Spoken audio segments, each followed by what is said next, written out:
ஓம்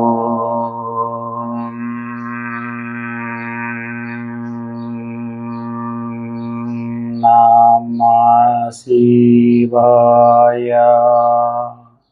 அனைத்து ஜோதிட குருமார்களுக்கும், அனைத்து ஜோதிடர்களுக்கும், அனைத்து ஜோதிட மாணவர்களுக்கும், அனைத்து ஜோதிட ஆர்வலர்களுக்கும் இந்த வீடியோவை பதிவு செய்ய காரணமாக இருந்த உருட்டு ஜோதிடருக்கும் என் பணிவான வணக்கம். இந்த தலைப்பு கொடுக்க என்ன காரணம் என்பதை ஒரு நிமிடம் சுருக்கமாக கூறிவிட்டு இந்த பெரிய ஜாதக ஆய்வினை வீடியோவில் பார்ப்போம். கடைசியாக பதிவிட்ட எந்த கொம்பனாலும் கணிக்க முடியாத ஜாதகமா என்ற தலைப்பில் வெளியான எனது வீடியோவிற்கு கமெண்ட் பதிவில் 10,000 சப்ஸ்கிரைபர் கொண்ட 960 வீடியோக்கள் பதிவிட்ட ஒரு ஜோதிடர், அவர் பெயரை கேட்டால் பாம்பு படமெடுத்து நடனமாடும். அவரது கமெண்டில் எதற்காக ஜோதிடத்தை இந்த மாதிரியெல்லாம் சுத்தி வளைச்சு பேசுறீங்க என கூறி அந்த பதிவை கேலி செய்வது போல் கூறியிருந்தார்கள். அவருக்கு ராசி பலன் மட்டுமே கூறத் தெரியும் என நினைக்கின்றேன். ஏனென்றால் அவரது வீடியோக்கள் அனைத்தும் குரு பெயர்ச்சி, சனி பெயர்ச்சி தொடர்பாகவே இருந்தன. ஒரு ஜாதகத்திற்கு திசா புத்தி பலன் எடுக்க தெரியவில்லை என்றால் நமக்கு தெரியாத தலைப்பில் மூக்கை நுழைக்காமல் இருப்பது நல்லது. ஏனென்றால் அந்த வீடியோவில் கண் பார்வை இழந்த ஒருவருடைய ஜாதகத்தை ஆய்வு செய்திருந்தேன்.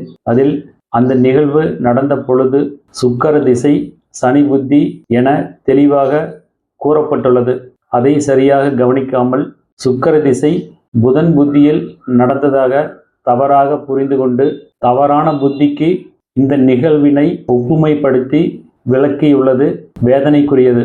ஒருவரை குறை கூறுவதற்கு முன்பு அவருடைய ஜோதிட முறை சரியா என தங்களிடம் உள்ள ஜாதகங்களை கொண்டு ஆய்வு செய்து சரியாக இருந்தால் அந்த முறையை அறிமுகப்படுத்தும் நபரை பாராட்டலாம், அல்லது அந்த முறையில் ஏதேனும் குறைகள் இருந்தால் சுட்டி காட்டலாம். அதை விடுத்து தனக்கு மட்டும் எல்லாம் தெரியும் என்பது போல பதிவிடுவது தவிர்க்கப்பட வேண்டியது என்பதை கூறி அவருக்காக தயார் செய்த இந்த வீடியோவை அவருக்காகவே சமர்ப்பணம் செய்கிறேன். சிஆர்பி முறையில் இதுவரை நான் ஆராய்ச்சி செய்து கண்டுபிடித்த 48 தலைப்புகளை உள்ளடக்கிய 2 நூல்கள் ஜோதிட அமுதம் பாகம் 1 மற்றும் 2 என்ற தலைப்பில் வெளியிட்டுள்ளேன். அந்த 48 தலைப்புகளில் கண்டறிந்ததை யூடியூப் வீடியோவாக வெளியிடும்போது ஒரு தலைப்பிற்கு ஒரு ஜாதகம் என்ற விதத்தில் வெளியிட்டு வந்தேன். இந்த வீடியோவில் ஒரு ஜாதகத்தில் 8 தலைப்புகள் எப்படி பொருந்தி வருகின்றன என்பதை ஆய்வு செய்ய போகிறோம். இதற்காக மிகவும் பிரபல்யமான ஒரு விஐபியுடைய ஜாதகத்தை எடுத்து ஆய்வு செய்ய போகிறோம். இந்த ஜாதகத்தை சிஆர்பி முறையில் ஆய்வு செய்ய இருக்கிறோம். சிஆர்பி முறையை பற்றி சுருக்கமாக ஒரு வார்த்தை கூறிவிட்டு இதை தொடர்வோம். சித்தர்கள் சொன்ன முறையில் கிரகங்கள் தொடர்பை ஏற்படுத்திக் கொள்கின்றன.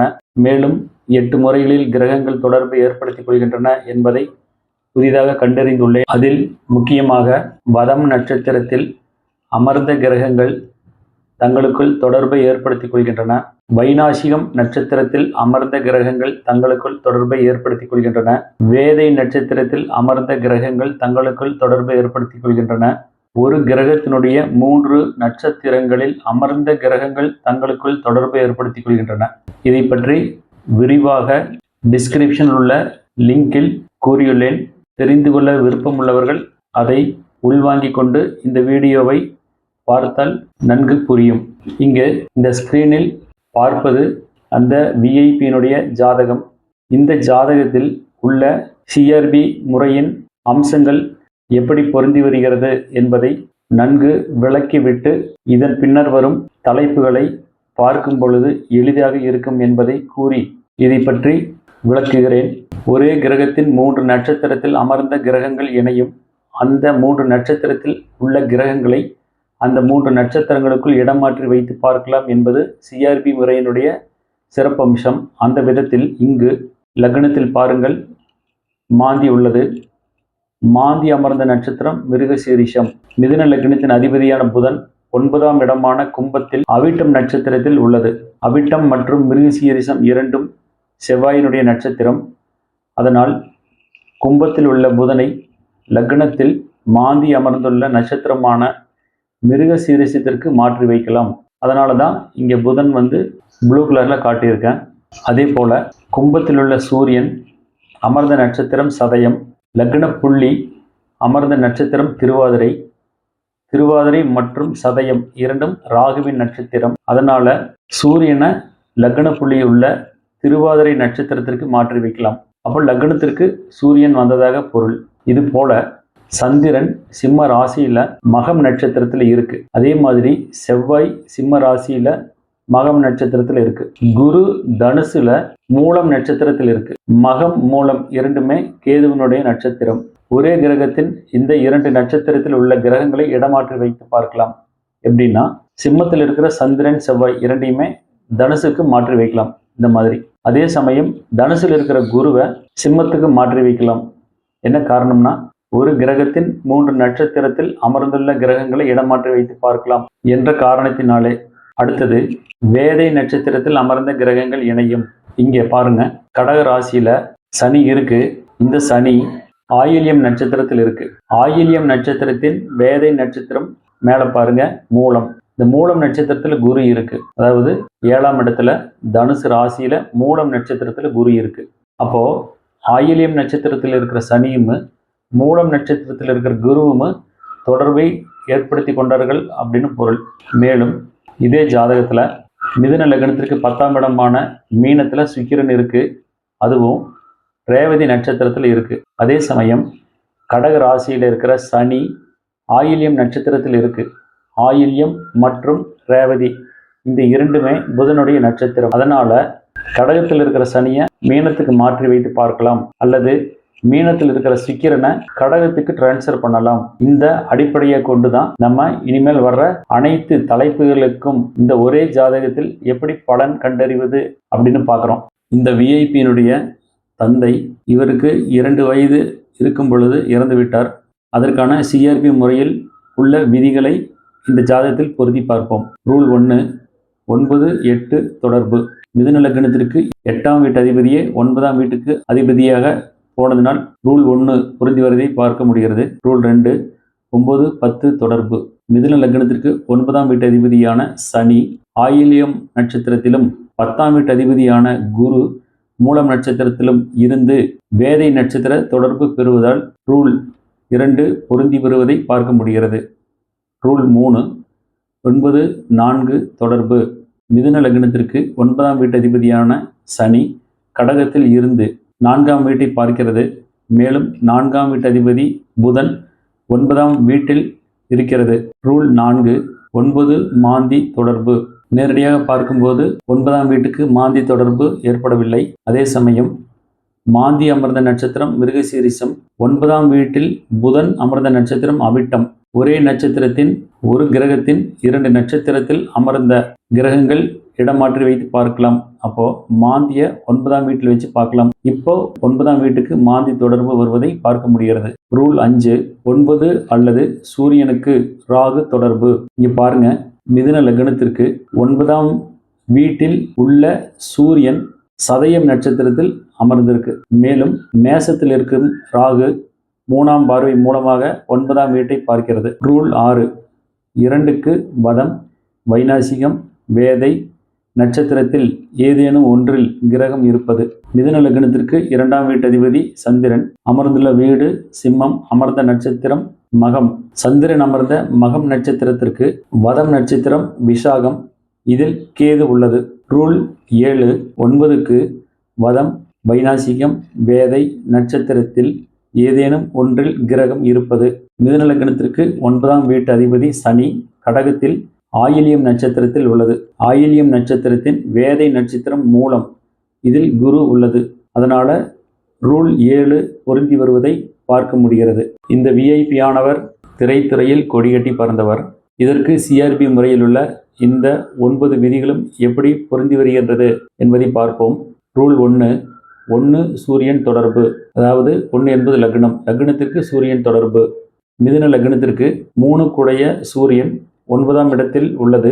சிஆர்பி முறையில் சூரியனை லக்னத்தில் வைத்து பார்க்கலாம். அப்போ லக்னத்திற்கு சூரியன் தொடர்பு வந்துள்ளதை அறிய முடிகிறது. ரூல் 2, 1 சந்திரன் தொடர்பு.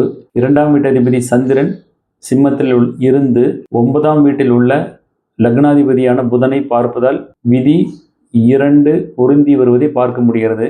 ரூல் 3. 1 செவ்வாய் தொடர்பு. 6, 11க்கு அதிபதியான செவ்வாய் சிம்மத்தில் இருந்து லக்னாதிபதியான புதனை பார்க்கிறது. ரூல் 4. லக்னத்திற்கு சுக்கிரன் தொடர்பு. 5, 12க்கு அதிபதியான சுக்கிரன் 10ஆம் வீட்டில் உச்சமாகி ரேவதி நட்சத்திரத்தில் அமர்ந்துள்ளது. ரேவதி என்பது புதனுடைய நட்சத்திரம். புதன் இந்த ஜாதகத்திற்கு லக்னத்திற்கு அதிபதி. அதனால 4ஆம் வீட்டிற்கு சுக்கிரன் தொடர்பு வந்துள்ளதை பார்க்க முடிகிறது. ரூல் 5. 2, 11 தொடர்பு. மிதுன லக்னத்திற்கு 2ஆம் வீட்டு அதிபதி சந்திரன், 11ஆம் வீட்டு அதிபதி செவ்வாய், இந்த 2 கிரகங்களும் சிம்ம ராசியில் ஒன்றாகவே இணைந்துள்ளன என்பதை பார்க்க முடிகிறது. ரூல் 6. 7, 11 தொடர்பு. மிதுன லக்னத்திற்கு 7ஆம் வீட்டு அதிபதி குரு, 11ஆம் வீட்டு அதிபதி செவ்வாய் சிம்மத்தில் உள்ளது. குரு தனது 9ஆம் பார்வை மூலமாக சிம்மத்தில் உள்ள செவ்வாயை பார்ப்பதால் ரூல் 6இல் உள்ள 7, 11 தொடர்பை அறிய முடிகிறது. ரூல் 7. 7 குரு தொடர்பு. மிதுன லக்னத்திற்கு 7ஆம் வீட்டு அதிபதி குரு 7ஆம் வீட்டிலேயே இருப்பதால் இந்த விதி பொருந்தி வருவதை பார்க்க முடிகிறது. ரூல் 8. 10 குரு தொடர்பு. மிதுன லக்னத்திற்கு 10ஆம் வீட்டு அதிபதி குரு, அதனால 8ஆம் வீட்டிற்கு குரு தொடர்பு வந்ததை அறிய முடிகிறது. ரூல் 9. 10 ராகு தொடர்பு. மிதுன லக்னத்திற்கு 10ஆம் வீட்டு அதிபதியான குரு தனுசுல இருக்கு. இங்க இருக்கிற குரு தனது 5ஆம் பார்வை மூலமாக மேசத்தில் உள்ள ராகுவை பார்ப்பதால் ரூல் 9 பொருந்தி வருகிறது. இந்த 3வது தலைப்பில் இந்த விஐபி முதலமைச்சராக இருந்தார் என்பதை சிஆர்பி முறையில் 11 விதிகளும் எப்படி பொருந்தி வருகிறது என்பதை பார்க்க போகிறோம். ரூல் 1. 1, 5, 9 தொடர்பு. மிதுன லக்னத்திற்கு லக்னாதிபதி புதன், 5ஆம் வீட்டு அதிபதி சுக்கிரன், 9ஆம் வீட்டு அதிபதி சனி. இங்க பாருங்க, லக்னாதிபதி புதன் 9ஆம் வீட்டில் இருக்கு. 5ஆம் வீட்டு அதிபதி சுக்கிரன் மீனத்துல இருந்தாலும் சுக்கிரன் அமர்ந்த நட்சத்திரம் ரேவதி. ரேவதி என்பது புதனுடைய நட்சத்திரம். புதன் இந்த ஜாதகத்திற்கு லக்னத்திற்கு அதிபதி. அப்போ 1ஆம் வீட்டு அதிபதி 9இல் இருந்து 5ஆம் வீட்டு அதிபதி லக்னாதிபதி நட்சத்திரத்தில் உள்ளது. மேலும் சுக்கிரன் சிஆர்பி முறையில் சொல்லியுள்ளபடி கடகத்தில் வைத்து பார்க்கலாம். அப்போ 9ஆம் வீட்டு அதிபதியான சனியும் 5ஆம் வீட்டு அதிபதியான சுக்கிரனும் இணைவு பெறுவதை அறிய முடிகிறது. ரூல் 2. 9, 10 தொடர்பு. மிதுன லக்னத்திற்கு 9ஆம் வீட்டு அதிபதி சனி, 10ஆம் வீட்டு அதிபதி குரு. சனி ஆயில்யன் நட்சத்திரத்தில் இருந்து இதன் வேதை நட்சத்திரமான மூலத்தில் குரு உள்ளது. அப்போ சனியும் குருவும் தொடர்பு பெற்றதாக பொருள். ரூல் 3. 6, 7 தொடர்பு. மிதுன லக்னத்திற்கு 6ஆம் வீட்டு அதிபதி செவ்வாய் சிம்மத்தில் உள்ளது. 7ஆம் வீட்டு அதிபதி குரு தனது 9ஆம் பார்வை மூலமாக செவ்வாயை பார்க்கிறது. மேலும் மகம் நட்சத்திரத்தில் உள்ள செவ்வாயை குரு அமர்ந்த மூலம் நட்சத்திரத்தில் வைத்து பார்க்கலாம். அதனாலதான் இங்க செவ்வாயை ப்ளூ கலர் லெட்டர்ல காட்டியிருக்கேன் டிஃபரன்ஷியேட் பண்ணி. ரூல் 4. குரு சந்திரன் தொடர்பு. ஏற்கனவே சொன்ன மாதிரி தான் 2ஆம் வீட்டு அதிபதி 3ஆம் வீட்டில் மகம் நட்சத்திரத்தில் உள்ளது. குரு மூலம் நட்சத்திரத்தில் உள்ளது. மகம் மூலம் கேது நட்சத்திரமாக இருப்பதால் சந்திரனை குரு உள்ள மூலம் நட்சத்திரத்திற்கு மாற்றி வைக்கலாம், அல்லது குருவை சந்திரன் அமர்ந்த மகம் நட்சத்திரத்திற்கு டிரான்ஸ்ஃபர் பண்ணி பார்க்கலாம். அப்போ குருவுக்கும் சந்திரனுக்கும் தொடர்பு ஏற்படுவதை அறிய முடிகிறது. ரூல் 5. குரு செவ்வாய் தொடர்பு. ஏற்கனவே சொன்ன மாதிரி தான் குரு செவ்வாயை 9ஆம் பார்வையாக பார்க்கிறது. மேலும் திரிகோண நட்சத்திரத்தில் அமர்ந்த கிரகங்களை இடமாற்றி வைத்து பார்க்கலாம் அப்படிங்கிற சிஆர்பி மெத்தட் படி செவ்வாயை தனுசுல வச்சு பார்க்கும்போது குருவும் செவ்வாயும் தொடர்பு பெறுகின்றன. அடுத்தது ரூல் 6. சந்திரன் செவ்வாய் தொடர்பு. இங்க சிம்ம ராசியில சந்திரனும் செவ்வாயும் நேராகவே இணைவு பெற்று இருக்காங்க. ரூல் 7. 1 குரு தொடர்பு. மிதுன லக்னம் 7ஆம் வீட்டுல குரு இருக்கு. இந்த குரு 7ஆம் பார்வை மூலமாக லக்னத்தை பார்க்கறதால ரூல் 7 பொருந்தி வரதை பார்க்க முடியுது. ரூல் 8. 10 குரு தொடர்பு. மிதுன லக்னத்திற்கு 10ஆம் வீட்டினுடைய அதிபதி குரு, அதனால ரூல் 8 பொருந்தி வரதை பார்க்க முடியுது. அடுத்த ரூல் 7 ராகு தொடர்பு. 7ஆம் வீட்டு அதிபதியான குரு 5ஆம் பார்வை மூலமாக ராகுவை பார்ப்பதால 7 ராகு தொடர்பு வர்றதை பார்க்க முடியுது. ரூல் 10. 7 அல்லது 10க்கு சூரியன் தொடர்பு. நார்மலான முறையில பார்க்கும்போது குரு டைரக்டா சூரியனோட கனெக்ட் ஆகல, ஆனா திரிகோண நட்சத்திரத்தில் அமர்ந்த கிரகங்கள் இணையும்.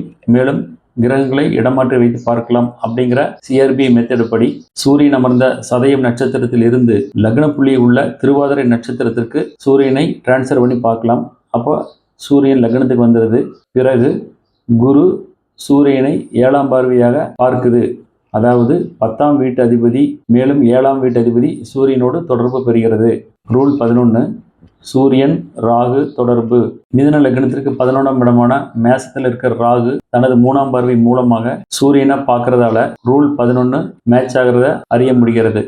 இந்த விஐபி ஜாதகருக்கு திருமணம் நடைபெறவில்லை. அதற்கான காரணத்தை சிஆர்பி முறையில் ஆய்வு செய்வோம். சைடில் தெரிகிற இந்த 6 விதியும் எந்த ஜாதகத்தில் இருந்தாலும் அவர்களுக்கு திருமணம் நடைபெறாது. இந்த விதிகள் இந்த ஜாதகத்தில் எப்படி பொருந்தி வருகிறது என்பதை ஒவ்வொன்றாக பார்ப்போம். ரூல் 1 செவ்வாய் சனி தொடர்பு. 1 அப்படின்னா லக்னம். லக்னத்திற்கு செவ்வாய் மற்றும் சனி இருவரின் தொடர்பு வர வேண்டும். இந்த ஜாதகத்தில் எப்படி என்பதை பார்ப்போம். மிதுன லக்னம், லக்னாதிபதி புதன் சனியோட வீட்டில் இருக்கு. மேலும் அந்த புதனை செவ்வாய் தனது 7ஆம் பார்வை மூலமாக பார்க்குது. மேலும் அதே புதன் கிரக பாதசாரத்தில் பாருங்க அவிட்டம்ங்கிற செவ்வாயோட நட்சத்திரத்தில் இருக்கு. அப்போ லக்னத்திற்கு செவ்வாய் சனி தொடர்பு வந்திருக்கிறத பார்க்க முடியுது. ரூல் 2 2ஆம் வீட்டிற்கு செவ்வாய் சனி தொடர்பு. மிதுன லக்னத்திற்கு 2ஆம் வீட்டில் சனி உள்ளது. மேலும் 2ஆம் வீட்டு அதிபதி சந்திரனோடு செவ்வாய் நேரடியாகவே இணைவு பெற்றுள்ளது. அதனால ரூல் 2 பொருந்தி வரதை பார்க்க முடியுது. ரூல் 3 5க்கு செவ்வாய் சனி தொடர்பு. அதாவது மிதுன லக்னத்திற்கு 5ஆம் வீடான துலாமின் அதிபதி சுக்கிரனுக்கு எப்படி செவ்வாய் சனி தொடர்பு வருதுன்னு பார்ப்போம். சிம்மத்தில் இருக்கிற செவ்வாய் தனது 8ஆம் பார்வை மூலமாக மீனத்தில் இருக்கிற சுக்கிரனை பார்க்குது. அதனால செவ்வாய் தொடர்பு 5ஆம் வீட்டிற்கு கிடைச்சிருக்குன்னு பார்க்குறோம். மேலும் இந்த சுக்கிரன் திரிகோண நட்சத்திரத்தில் அமர்ந்த கிரகங்கள் இணையும் அல்லது இடமாற்றி வைத்து பார்க்கலாம். அந்த விதத்துல சுக்கிரன் கடகத்துக்கு வந்த பிறகு சனியோடு நேரடி தொடர்பு பெறுகிறது. அல்லது இந்த சனியை ஆயில்யம் நட்சத்திரத்தில் உள்ள சனியை ரேவதி நட்சத்திரத்தில் உள்ள சுக்கிரன் உள்ள இடமான மீனத்திற்கு கூட மாற்றி வைத்து பார்க்கலாம். அப்பவும் சுக்கிரன் சனி தொடர்பு ஏற்படும். அதாவது 5ஆம் வீட்டிற்கு சனி தொடர்பு வருவதை பார்க்க முடிகிறது. ரூல் 4 7க்கு செவ்வாய் சனி தொடர்பு. அதாவது மிதுன லக்னத்திற்கு 7ஆம் இடத்திற்கு செவ்வாய் மற்றும் சனியின் தொடர்பு எப்படி வருதுன்னு பார்க்குறோம். 7ஆம் வீட்டு அதிபதி குரு தனது 9ஆம் பார்வை மூலமாக செவ்வாயை பார்க்குது. மேலும் இந்த குரு அமர்ந்த நட்சத்திரம் மூலம், சனி அமர்ந்த நட்சத்திரம் ஆயில்யம். மூலம் ஆயில்யம் இரண்டுமே வேதை நட்சத்திரம். சிஆர்பி மெத்தடின் படி வேதை நட்சத்திரத்தில் அமர்ந்த கிரகங்கள் தொடர்பை ஏற்படுத்தி கொள்ளும். அப்போ 7ஆம் வீட்டிற்கு சனி தொடர்பு வரதை பார்க்க முடியுது. ரூல் 5 ராகுவிற்கு வதை, வைநாசிகம், வேதை நட்சத்திரத்தில் ஏதேனும் ஒன்றில் கிரகம் இருப்பது. அதாவது மிதுன லக்னத்திற்கு 11ஆம் இடமான மேசத்தில் இருக்கும் ராகு அமர்ந்த நட்சத்திரம் பரணி. பரணி நட்சத்திரத்தின் 22வது நட்சத்திரம் அதாவது வைநாசிக நட்சத்திரம் என்பது அவிட்டம். பரணியிலிருந்து எண்ணி வந்தா 22வது நட்சத்திரம் அவிட்டம். அவிட்டத்துல புதன் இருக்கு. அப்போ ராகு அமர்ந்த நட்சத்திரத்திற்கு வைநாசிக நட்சத்திரத்தில் புதன் இருப்பதால் ரூல் 5 பொருந்தி வருவதை பார்க்க முடிகிறது. மேலும் ரூல் 6 புதன் குரு தொடர்பு. நார்மலா பார்க்கும்போது புதனுக்கு குருவினுடைய தொடர்பு கிடைக்காத மாதிரி தெரியுது. ஆனா திரிகோண நட்சத்திரத்தில் அமர்ந்த கிரகங்கள் இணையும் இடமாற்றி வைத்து பார்க்கலாம்.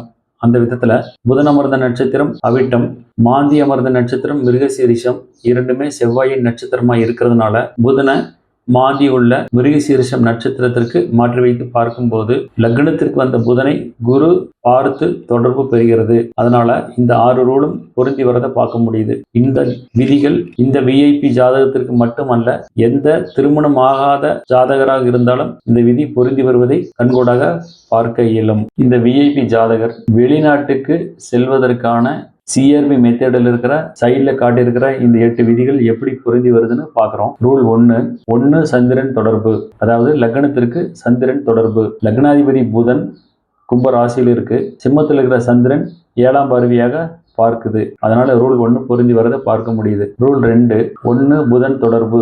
அதாவது லக்னத்திற்கு புதன் தொடர்பு. மிதுன லக்னத்தின் அதிபதி புதனானதுனால 2வது விதி பொருந்தி வருவதை பார்க்க முடிகிறது. ரூல் 3 9, 12 தொடர்பு. மிதுன லக்னத்திற்கு 9ஆம் வீட்டு அதிபதி சனி கடகத்துல ஆயில்யம் நட்சத்திரத்துல இருக்கு. மிதுன லக்னத்திற்கு 12ஆம் வீட்டு அதிபதி சுக்கிரன் மீன ராசியில ரேவதி நட்சத்திரத்துல இருக்கு. இப்போ ரேவதி நட்சத்திரத்தில் இருக்கிற சுக்கிரனை புதனுடைய இன்னொரு நட்சத்திரமான ஆயில்யம் நட்சத்திரத்தில் உள்ள சனியோடு இணைத்து பார்க்கலாம். அல்லது மீனத்தில் இருக்கிற சுக்கிரனை கடகத்துக்கு டிரான்ஸ்ஃபர் பண்ணி பார்க்கலாம். இது சிஆர்பி மெத்தடுடைய சிறப்பம்சம். அந்த விதத்துல 9ஆம் வீட்டு அதிபதி சனியும் 12ஆம் வீட்டு அதிபதி சுக்கிரனும் நேரடி இணைவு பெறுகிறார்கள். ரூல் 4 செவ்வாய் சூரியன் தொடர்பு. மேசத்திற்குரிய செவ்வாய் சிம்ம ராசியில இருக்கு. இதுவே போதும். இருந்தாலும் இந்த செவ்வாய் சூரியனை 7ஆம் பார்வையாக பார்ப்பதால ரூல் 4 பொருந்தி வருவதை பார்க்க முடிகிறது. ரூல் 5 செவ்வாய் சனி தொடர்பு. நார்மலா பார்க்கும்போது செவ்வாய்க்கும் சனிக்கும் தொடர்பு ஏற்படல. அதே சமயம் திரிவோண நட்சத்திரத்தில் அமர்ந்துள்ள கிரகங்களை இடமாற்றி வைத்து பார்க்கலாம் அப்படிங்கிற சிஆர்பி மெத்தோடைய அடிப்படை விதிப்படி மகம் நட்சத்திரத்தில் உள்ள செவ்வாயை மூல நட்சத்திரத்தில் உள்ள குருவோட இடத்திற்கு இடம் மாற்றலாம். அப்போ செவ்வாய் தனுசுக்கு வந்துடுது. தனுசில் உள்ள 8ஆம் பார்வை மூலமாக சனியை பார்க்குது. ரூல் 6 குரு புதன் தொடர்பு. ஏற்கனவே சொன்ன மாதிரி தான் திரியோண நட்சத்திரத்தில் அமர்ந்த கிரகங்கள் இடமாற்றி வைத்து பார்க்கலாம். மாந்தி உள்ள மிருகசீரிஷம் நட்சத்திரத்திற்கு புதனை இடமாற்றம் செய்யலாம். அப்போ லக்னத்துக்கு வந்த புதனை குரு 7ஆம் பார்வையாக பார்க்குது. ரூல் 7 9க்கு வதை அல்லது வேதை அல்லது வைநாசிகம் நட்சத்திரத்தில் கிரகம் இருப்பது. மிதுன லக்னத்திற்கு 9ஆம் வீட்டு அதிபதி சனி கடகத்தில் இருக்கு. பாருங்க, சனி அமர்ந்த நட்சத்திரம் ஆயில்யம். ஆயில்யம் நட்சத்திரத்தின் வேதை நட்சத்திரம் மூலம். இதில் குரு அமர்ந்துள்ளது. எனவே ரூல் 7 பொருந்தி வரதை பார்க்க முடியுது. ரூல் 8 செவ்வாய் ராகு தொடர்பு. இங்க மிதுன லக்னத்திற்கு 11ஆம் இடமான மேசம் செவ்வாயோடையது. அங்கே ராகு இருப்பதால செவ்வாய் ராகு தொடர்பு பெற்றதாக எடுத்துக்கணும். இந்த விதத்துல இந்த 8 விதிகளும் இருந்த காரணத்தினால இந்த விஐபி ஜாதகர் வெளிநாடு போறதுக்கான சந்தர்ப்பம் ஏற்பட்டுள்ளது. இந்த விஐபி ஜாதகர் ஒரு சுகர் பேஷண்ட் ஆவதற்கான சிஆர்பி மெத்தேடில் உள்ள விதிகள் இங்கு காட்டப்பட்டுள்ளன. இந்த விதிகள் இந்த ஜாதகத்தில் எப்படி பொருந்தி வருதுன்னு பார்ப்போம். ரூல் 1 லக்னத்திற்கு வதை அல்லது வைநாசிகம் அல்லது வேதை நட்சத்திரத்தில் கிரகம் இருப்பது. லக்னாதிபதி புதன் 9ஆம் வீட்டில் அவிட்டம் நட்சத்திரத்தில் இருக்கு. அவிட்டம் நட்சத்திரத்தின் வதம் நட்சத்திரம் பரணி. அந்த பரணி நட்சத்திரத்தில் ராகு இருக்கு. அதாவது லக்னாதிபதி அமர்ந்த நட்சத்திரம் அவிட்டம், இதனுடைய வதம் நட்சத்திரம் பரணி, இதுல ராகு இருக்கு. அதனால ரூல் 1 பொருந்தி வரதை பார்க்க முடியுது. ரூல் 2 சனிக்கு வதை வைநாசிகம் அல்லது வேதை நட்சத்திரத்தில் கிரகம் இருப்பது. அதாவது சனி எந்த நட்சத்திரத்தில் இருக்கோ அந்த நட்சத்திரத்திற்கு வைநாசிக நட்சத்திரம் அல்லது வேதை நட்சத்திரம் அல்லது வதை நட்சத்திரத்தில் கிரகம் இருக்க வேண்டும். அந்த விதத்துல சனி கடகத்தில் இருக்கு. சனி அமர்ந்த நட்சத்திரம் ஆயில்யம். ஆயில்யம் நட்சத்திரத்தின் வேதை நட்சத்திரம் மூலம். இந்த மூலம் நட்சத்திரத்துல குரு இருக்கிறதுனால ரூல் 2 பொருந்தி வரதை பார்க்க முடியுது. ரூல் 3 லக்னம் சனி ராகு தொடர்பு. அதாவது லக்னத்திற்கு சனி ராகு தொடர்பு வரணும். இங்க பாருங்க, லக்னத்தை மேசத்தில் இருக்கிற ராகு பார்க்குது. அதே ராகு லக்னாதிபதியான புதனையும் பார்க்குது. மேலும் சனி அமர்ந்த நட்சத்திரம் ஆயில்யம். ஆயில்யம் என்பது புதனுடைய நட்சத்திரம். புதன் லக்னத்திற்கு அதிபதி. அந்த விதத்துல லக்னத்திற்கு சனி மற்றும் ராகு தொடர்பு ஏற்படுவதை பார்க்க முடிகிறது. ரூல் 4 6 புதன் தொடர்பு. லக்னாதிபதியான புதன் 9ஆம் இடமான கும்பத்தில் இருக்கு. புதன் அமர்ந்த நட்சத்திரம் அவிட்டம். அவிட்டம் என்பது செவ்வாயின் நட்சத்திரம். செவ்வாய் இந்த லக்னத்திற்கு 6ஆம் வீட்டுக்கு அதிபதி. மேலும் 6ஆம் வீட்டு அதிபதியான செவ்வாய் சிம்மத்தில் இருந்து லக்னாதிபதியான புதனை பார்க்குது. அதனால ரூல் 4 பொருந்தி வருவதை பார்க்க முடிகிறது. ரூல் 5 8 செவ்வாய் தொடர்பு. மிதுன லக்னத்திற்கு 8ஆம் வீட்டு அதிபதி சனி கடகத்தில் இருக்கு. செவ்வாய் சிம்மத்தில் இருக்கு. நார்மலாக பார்க்கும்போது சனி செவ்வாய் தொடர்பு ஏற்படலை. ஏற்கனவே நான் சொல்லியிருக்கேன், திரிகோண நட்சத்திரத்தில் அமர்ந்துள்ள கிரகங்கள் இணையும் அல்லது அந்த நட்சத்திரத்தில் கிரகங்களை இடமாற்றி வைத்து பார்க்கலாம் என. மகம் நட்சத்திரத்தில் இருக்கிற செவ்வாயை குரு அமர்ந்த மூலம் நட்சத்திரத்திற்கு டிரான்ஸ்ஃபர் பண்ணலாம். அதனால தான் செவ்வாயை இங்கே ப்ளூ கலரில் காட்டியிருக்கேன். இங்கே இருக்கும் செவ்வாய் தனது 8ஆம் பார்வை மூலமாக சனியை பார்க்குது. அதாவது 8ஆம் வீட்டதிபதியான சனிக்கு இந்த செவ்வாயுடைய தொடர்பு கிடைக்குது. ரூல் 6 9 குரு தொடர்பு. மிதுன லக்னத்திற்கு 9ஆம் வீட்டு அதிபதி சனி கடக ராசியில ஆயில்யம் நட்சத்திரத்துல இருக்கு. குரு தனுசு ராசியில மூலம் நட்சத்திரத்துல இருக்கு. ஏற்கனவே சொல்லியிருக்கேன், ஆயில்யம் நட்சத்திரம் மூலம் நட்சத்திரம் இரண்டுமே வேதை நட்சத்திரங்கள். இதில் அமர்ந்த கிரகங்கள் இணையும் அல்லது தொடர்பை ஏற்படுத்தி கொள்ளும். அந்த விதத்துல 9ஆம் வீட்டு அதிபதியான சனிக்கு குருவினுடைய தொடர்பு ஏற்படுகிறது. ரூல் 7 குரு புதன் தொடர்பு. இது ஏற்கனவே நான் சொல்லியிருக்கேன், திரிகோண நட்சத்திரத்தில் அமர்ந்த கிரகங்களை இடமாற்றி வைத்து பார்க்கலாம். மாந்தியும் புதனும் செவ்வாயின் நட்சத்திரத்தில் உள்ளது. எனவே புதனை லக்னத்திற்கு டிரான்ஸ்ஃபர் பண்ணி பார்க்கலாம். லக்னத்திற்கு வந்த புதனை குரு 7ஆம் பார்வையாக பார்க்கிறது. இந்த விதத்தில் சைடில் இருக்கிற 7 ரூலும் பொருந்தி வந்த காரணத்தினால தான் இந்த ஜாதகருக்கு சர்க்கரை வியாதி வந்ததை உறுதி செய்ய முடிகிறது. 7 மதியை மயக்கும் பானங்களின் மீது இந்த ஜாதகருக்கு நாட்டம் வருவதற்கான காரணம் என்ன? சைடில் இருக்கிற இந்த 4 விதிகள் யாருக்கெல்லாம் இருக்கோ அவங்களுக்கு இந்த தலைப்பு 100% பொருந்தும். ரூல் 1, சந்திரனுக்கு வதை அல்லது வைநாசிகம் அல்லது வேதை நட்சத்திரத்தில் கிரகம் இருப்பது. பாருங்க, மிதுன லக்னத்திற்கு 2ஆம் வீட்டு அதிபதி சந்திரன் சிம்மத்தில் இருக்கு. சந்திரன் அமர்ந்த நட்சத்திரம் மகம். மகம் நட்சத்திரத்தின் வேதை நட்சத்திரம் ரேவதி.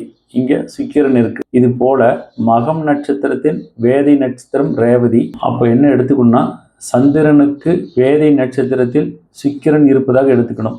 அதுக்காக தான் இப்படி சைடில் டாட்டட் மார்க் பண்ணி காட்டியிருக்கேன். அப்போ ரூல் 1 பொருந்தி வரதை பார்க்க முடியுது. ரூல் 2, ராகுவிற்கு வதை அல்லது வைநாசிகம் அல்லது வேதை நட்சத்திரத்தில் கிரகம் இருப்பது. மிதுன லக்னத்திற்கு 11ஆம் இடமான மேசத்தில் ராகு இருக்கு. ராகு அமர்ந்த நட்சத்திரம் பரணி. பரணி நட்சத்திரத்திலிருந்து 22வது நட்சத்திரத்திற்கு வைநாசிக நட்சத்திரம்னு பேரு. அந்த பரணி நட்சத்திரம் 22வது நட்சத்திரம் அவிட்டம். அதுல புதன் இருக்கு. அப்படின்னா ராகு அமர்ந்த நட்சத்திரத்திற்கு வைநாசிகம் நட்சத்திரத்துல புதன் இருப்பதாக எடுத்துக்கொள்ள வேண்டும். ரூல் 2 பொருந்தி வரதை பார்க்க முடியுது. ரூல் 3, செவ்வாய் சந்திரன் தொடர்பு. மிதுன லக்னத்திற்கு 3ஆம் இடமான சிம்மத்துல செவ்வாயும் சந்திரனும் நேரடியாகவே இணைந்திருக்காங்க. ரூல் 4, செவ்வாய் புதன் தொடர்பு.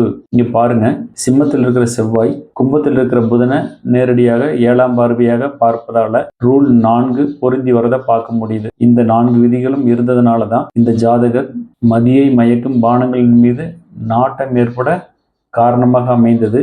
இந்த ஜாதகருக்கு பந்தன யோகம் என்று சொல்லப்படுகிற காராகிரக வாசம் எப்படி அமைந்தது, அதற்கான சிஆர்பி மெத்தடில் உள்ள விதிகள் என்ன, அந்த விதிகள் இந்த ஜாதகத்தில் எப்படி பொருந்தி வருதுன்னு ஒவ்வொன்றா பார்ப்போம். ஒரு சிறை செல்ல 7 விதிகள் சிஆர்பி முறையில் புதுசாக கண்டுபிடிச்சிருக்கேன். இதில் ரூல் 1 தொடர்பு, அதாவது லக்னத்திற்கு 8ஆம் வீட்டதிபதியோடைய தொடர்பு.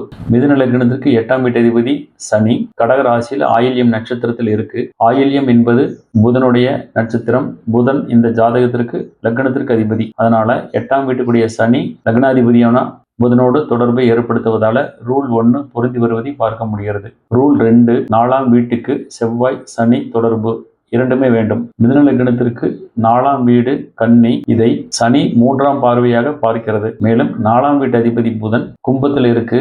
கும்பத்தில் இருக்கிற புதனை செவ்வாய் 7ஆம் பார்வையாக பார்க்கு. அதனால 4ஆம் வீட்டிற்கு செவ்வாய் சனி தொடர்பு வந்ததை பார்க்க முடிகிறது. ரூல் 3, 6ஆம் வீட்டிற்கு செவ்வாய் சனி தொடர்பு.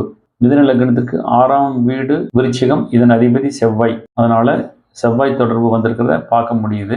மேலும் திரிகோண நட்சத்திரத்தில் அமர்ந்த கிரகத்தை அந்த நட்சத்திரங்களுக்குள் இடமாற்றி வைத்து பார்க்கலாம் என்பது சிஆர்பி மெத்தடுடைய ஸ்பெஷாலிட்டி. அந்த விதத்துல மகம் நட்சத்திரத்துல இருக்கும் செவ்வாயை குரு அமர்ந்த மூல நட்சத்திரத்திற்கு டிரான்ஸ்ஃபர் பண்ணலாம். அதனாலதான் இப்படி செவ்வாயை ப்ளூ கலர்ல காட்டியிருக்கேன். டிரான்ஸ்ஃபர் ஆன செவ்வாய் தனது 8ஆம் பார்வை மூலமாக கடகத்தில் உள்ள சனியை பார்ப்பதால் ரூல் 4 பொருந்தி வருவதை பார்க்க முடிகிறது. ரூல் 5, 8 ராகு தொடர்பு. இங்க பாருங்க, மிதுன லக்னத்திற்கு 8ஆம் வீடு மகரம். இதன் அதிபதி சனி கடகத்தில் இருக்கு. கடகத்தில் இருக்கிற சனி தனது 10ஆம் பார்வை மூலமாக ராகுவை பார்க்கறதுனால 8ஆம் வீட்டிற்கு ராகு தொடர்பு வந்ததை அறிய முடிகிறது. ரூல் 6, 8 குரு தொடர்பு. மிதுன லக்னத்திற்கு 8ஆம் வீட்டு அதிபதி சனி கடக ராசியில ஆயில்யம் நட்சத்திரத்தில் இருக்கு. ஆயில்யம் நட்சத்திரத்திற்கு வேதை நட்சத்திரம் மூலம், அதுல குரு இருக்கு. அதாவது ஆயில்யம் நட்சத்திரத்தின் வேதை நட்சத்திரத்தில் குரு இருக்கு. அப்ப என்ன அர்த்தம்னா, வேதை நட்சத்திரத்தில் அமர்ந்த கிரகங்கள் இணையும்.